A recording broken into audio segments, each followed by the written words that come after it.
ये ना चाहते हुए भी जबरदस्ती जैसे कोई कर्म हमसे पाप कर्म करा ले, ये कौन कराता है? हम तो नहीं चाहते पर कराता कौन है?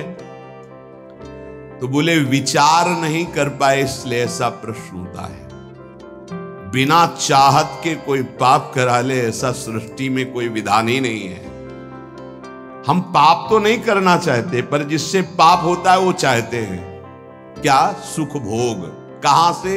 पर स्त्री, पर धन, नाना प्रकार के आचरण जो पाप आचरण हैं उनसे सुख चाहते, पाप नहीं करना चाहते पर हम सुख भोगना चाहते हैं, सुख संग्रह करना चाहते हैं, इसी से पाप होते हैं। श्री भगवान से कह रहे केन प्रयुक्तोयम पापम चरति, किससे प्रेरित होकर पाप करता है?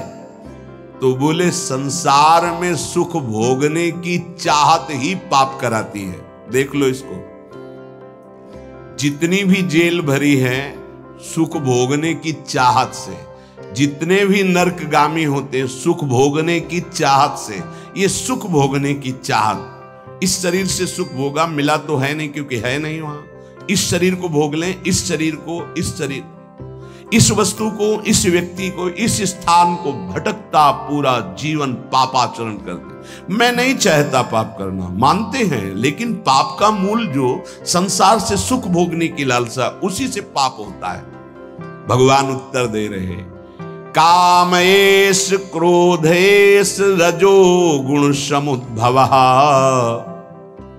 ये महासनो महापापमा विद्धेन मिहि वैरिणम। ये बड़ा भारी दुश्मन है, इसको कोई जल्दी परास्त नहीं कर पाता। ब्रह्मचर्य, गृहस्थ, वानप्रस्थ, सन्यास तभी सार्थक है जब इस दुश्मन को हरा दे, नहीं तो सब मिटिया मेट कर देता है। चाहे वैष्णव हो, चाहे ब्रह्मचारी हो, चाहे गृहस्थ हो, चाहे वानप्रस्थ हो, चाहे सन्यासी हो, एक ताल में सबको ठोक कर परास्त करने की ताकत रखने वाला ये विद्धेन मिह वैरिणम, ये सबसे बड़ा दुश्मन है। क्या? बोले काम एष क्रोध एष रजो गुण समुद्भवः, ये रजोगुण से उद्भवः प्रकट होता है। क्या? बोले काम, और काम से प्रकट होता है क्रोध, और इन्हीं से सारे पाप होते हैं। रजोगुण कहते हैं राग को, राग ही काम का रूप धारण करता है और द्वेष ही क्रोध का रूप धारण करता है। काम से राग पुष्ट होता है और राग से काम की उत्पत्ति होती है। शरीर का राग, भोगों का राग, रुपये का राग, पद का राग, राग सर्वत्र राग। राग से ही काम और काम से ही क्रोध, और काम और क्रोध ये दोनों महापाप कराने वाले हैं। और महासनो महापापमा, ये कभी तृप्त नहीं हो सकते। महासनो, चाहे जितना भोग लो आप, भगवान कह रहे हैं चाहे जितना भोग लो, ये कभी तृप्त होने वाले नहीं हैं। चाहे जितना पदार्थों का संग्रह कर लो, चाहे जितना सुख की सामग्री, वैभव, शरीर सब भोग लो, परिणाम में तुम्हारा हृदय जलेगा, घोर पाप बन जाएंगे, सुख का किनका भी नहीं मिलेगा। नहीं, इतना जीवन हो गया, देखो वैसे ही अतृप्ति, वैसे ही अशांति, वैसे ही भोग वासना। कामेश क्रोधेश, उत्पत्ति विनाशशील जड़ पदार्थों के संग्रह की इच्छा और प्रकृति रचित शरीरों के भोगने में सुख की इच्छा, यही काम है, यही काम। ये पाप कर्म का मूल है। महापाप माय, महान पापी, महान पाप कराने वाला, महासनो, कभी तृप्त ना होने वाला, काम के वशीभूत होकर के, जब उसमें बाधा पड़ती तो क्रोध के वशीभूत होकर के ये महान पाप बनते हैं। कभी दोनों से अलग अलग, कभी दोनों साथ मिलकर जीव को नष्ट किए हुए हैं पाप कर्म कराने में।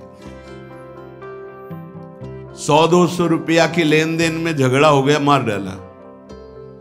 थोड़ी इंच 2 इंच जमीन के बंटवारे में मार डाला। क्रोध, कामना, वासना, उत्पत्ति विनाशील पदार्थों के भोगने से कभी तृप्ति नहीं हो सकती। इसमें बहुत सुंदर वर्णन किया कि आप नाचेन्द्रियाणाम भोगाभ्यासेन वै तृष्णम कर्तुम शक्यम कस्मात् यतो भोगाभ्यासान मनु विवर्धन्ते रागाः कौशलम चेन्द्रियाणाम तस्मादनुपायः सुखस्य भोगाभ्यासा सा खल्वयम वृश्चिक विषभीत इवासी विषेण दष्टो यह सुखार्थी विषयानुवासितो महति दुख पंके निमग्नो इति। जब मनुष्य के हृदय में भोग वासना जागृत होती है तो वो प्रथम नहीं होती, बहुत जन्मों की वो है, अभ्यास उसका है। भोगाभ्यास के स्कूल कहीं नहीं है, शिक्षण प्रशिक्षण इसका नहीं होता। भोगाभ्यास पूर्व से, जैसे रसेंद्री का भोग, तो बच्चा पैदा हुआ, किसी ने शिक्षा नहीं दी, मां का वक्षा स्थल स्तन लगाया गया, पीना शुरू कर दिया, दूध की बोतल लगाई गई, किसने सिखाया है?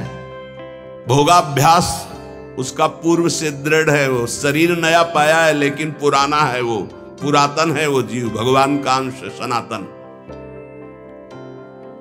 अब जैसे जैसे यौवन अवस्था का उन्मेष होता है, सब भोग भोगने की प्रबल कामना जागृत होती है। अगर उपासक ये बात समझ ले, बहुत जल्दी विश्राम मिल जाए, जो यहां समझाना चाहते। कह रहे हैं कि नाचेन्द्रियाणाम भोगाभ्यासेन वै तृष्णम कर्तुम शक्यम। हमारे अंदर जो एक इच्छा जागृत होती है कि मैं भोग लूं तो शांति मिल जाएगी, सबके अंदर है। जिस जिस भोग को मन सामने रखता है, लगता है पैसा देके जबरदस्ती कुछ भी हो, इसको मैं भोग लूं तो मैं सुखी हो जाऊंगा, शांत हो जाऊंगा, तृप्त हो जाऊंगा। या कह रहे गलत सलाह दे रही, बुद्धि भ्रष्ट है इसलिए गलत सलाह दे रही। नाचेन्द्रियाणाम भोगाभ्यासेन वै तृष्णम कर्तुम शक्यम। ये इंद्रियों का भोग कभी तुम्हारी तृष्णा को शांति प्रदान कर ही नहीं सकता। अगर धर्म पूर्वक काम का भोग किया जाए तो वैराग्य दृढ़ हो जाएगा। इसीलिए धर्म की मर्यादा के अंतर्गत भोग को, काम को भगवान ने अपना स्वरूप कहा है विभूतियों में। धर्म पूर्वक काम का सेवन सृष्टि संचालन के लिए धर्म पूर्वक, शास्त्र मर्यादा के अनुसार। ये जो आज चल रहा है ना, ये पहले कभी नहीं था। बड़ी मर्यादा है, जिसका उपहास किया जाता है ना मर्यादाओं का, उन्हीं मर्यादाओं में सुरक्षित थे। पूर्व की मर्यादाओं को, धर्म मर्यादाओं को, शास्त्र मर्यादाओं को आज के बच्चे उपहास करते हैं। ए पुराने जमाने के, ऐसे कहके, ए पुरानी बातों को रखने वाले। नहीं नहीं, आपका जीवन बड़ा नवीन, उत्तम और स्मृतिवान, राष्ट्र सेवक, भगवत भक्त और महान उन्नति के लायक आप हो जाएंगे यदि आप पुरानी बात को समझेंगे। पुरानी माने पुरातन, पुरातन माने सनातन, सनातन माने समस्त शास्त्र सम्मत बात। नवीन नवीन बच्चे नवीन नवीन अवस्था में जब ये अभ्यास, पूर्वाभ्यास भोगों का जागृत होता है तो ये हमको शिक्षा देता है अंदर से गलत। अगर भोग लूं तो शांति मिल जाएगी, भोग लूं तो प्रसन्नता मिल जाएगी, सुख मिल जाएगा। शास्त्र कहता है न चेन्द्रियाणाम भोगाभ्यासेन वै तृष्णम कर्तुम शक्यम। आज आदर्श शास्त्र नहीं रखे जा रहे, आदर्श ब्रह्म ऋषि नहीं है, आज आदर्श विदेशी सिद्धांत है। भोगाभ्यास, विलासिता, मनमानी आचरण।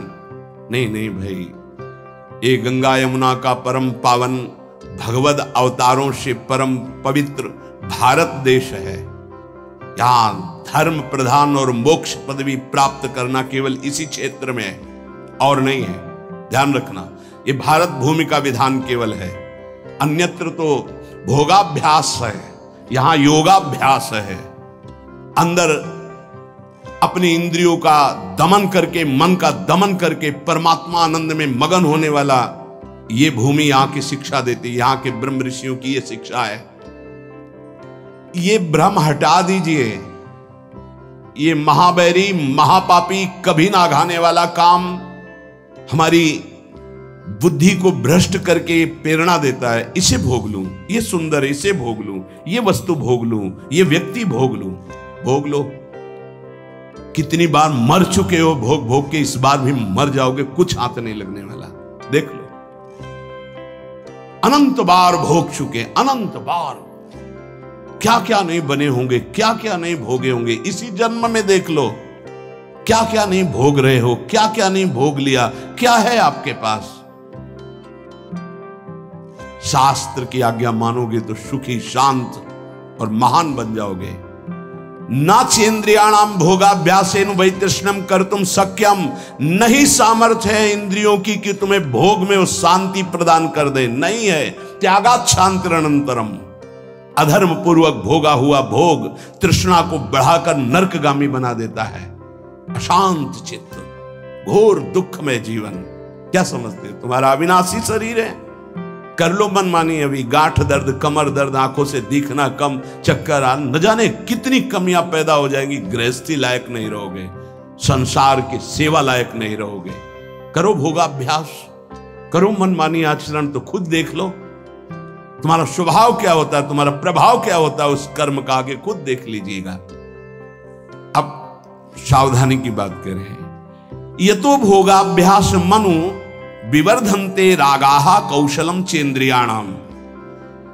अब जैसे जैसे वो भोग भोगने में युक्त होता है तो उसकी इंद्रियां भोगाभ्यास के कला कौशल से प्रवीण होती हैं। शास्त्र है, यतो भोगाभ्यास मनु विवर्धन्ते रागाः कौशलम चेन्द्रियाणाम। ऐसे भोगा, वैसे भोगेंगे, ऐसे भोगेंगे, ऐसे भोगेंगे, ऐसे सुखी हो जाएंगे। वहां चल के वो भोगा शक्ति, विषया शक्ति उसकी प्रबल होती चली जाती और अशांति, भोग की चाह प्रबल होती चली जाती है। चला था कि भोग लेंगे तो शांति मिल जाएगी, हो गया उल्टा। तस्माद अनुपाया सुख से भोगाभ्यासा। सुख की खोज चलने वृत्ति आई थी कि चलो भोग भोगेंगे और सुखी हो जाएंगे। कहां? वही तृष्णम कर्तुम शक्यम। तृष्णा बढ़ गई। इसकी सामर्थ्य है भोग की, वो शांति प्रदान कर सके। न जातु कामः कामानाम उपभोगे न शाम्यति हविषा कृष्ण वर्तमेव भूय एवाभि वर्धते। जो भोगों की लालसा करके भोगों के भोगने में लगा हुआ और सोचता है कि शांति मिल जाएगी, तो ऐसे जैसे अग्नि को सुहाती हुई घी की आहुति दो, कभी वो अग्नि बुझेगी, बढ़ती चली जाएगी। हविषा कृष्ण वर्त में वो भूये एवाभिवर्धते। वो कामाग्नि प्रचंड ज्वाला रूप रख लेगी और भयंकर पाप कराएगी जो तुम सोच भी नहीं सकते, वो तुमसे सोचवाएगी और वो करवाएगी। ये पाप प्रवृत्ति काम के द्वारा। हुआ क्या? बोले सा खलवयम वृश्चिक विष भीतम इवासी विषेण दष्टो यह सुखार्थी विषयानुवासितो महत दुख पंके निमग्न थी। बीछी के डंक के जहर से बचने के लिए विषधर कोबरा के मुख में हाथ डाल दिया। उल्टा हो गया। क्या? हृदय में पहले जलन हुई थी भोग वासना की, तो उसको तो सह नहीं पाया। ये था बीछी के डंक का जहर। और भोग भोगने में उतर गया तो बोले कोबरा के मुख में हाथ डाल दिया, भारी विष धर के। आप तो जहर चढ़ गया। पता नहीं कितने जन्मों में उतरेगा जहर ये भोग वासना का। इसलिए महती दुख पंके निमग्ने वेश्यानुवासितो महती दुख पंके। महत दुख में फंस गया। पंक माने कीचड़। महत दुख में फंस गया, वो निकलना बड़ा कठिन। ये दलदल है भोग वासना का, इससे निकलना बड़ा कठिन है। गुरु कृपा से निकल चुके हो तो पीछे कदम मत बढ़ाना। तुम्हें दिखाई दे रहा है बड़ा कोमल भूमि, नीचे इतना दलदल है कि निकल नहीं पाओगे। श्री भगवान कह रहे हैं, कामना की पूर्ति से लोभ उत्पन्न होता है। जिम प्रति लाभ लोभ अधिकाई। आज ये भोग भोग लिया, बड़े खुशी हो गए, अब ये भोग भोगेंगे, ये भोग भोगेंगे। ये पता नहीं कि ये कर्म इतने बलवान होते जा रहे हैं, जो हमारे कर्म हैं ये हमें विध्वंस कर देंगे, भोगने लायक नहीं रखेंगे। समय देख लेना, जब समय आएगा दंड देने के लिए, आप लोग देखते हुए भी नहीं देखते हैं। संसार में सब देख रहे हैं, फिर भी आप नहीं देखते हैं, अंधे बन रहे हैं, विवेक शून्य है। इसलिए कर्म का क्या दंड मिल रहा है आप देख रहे हैं।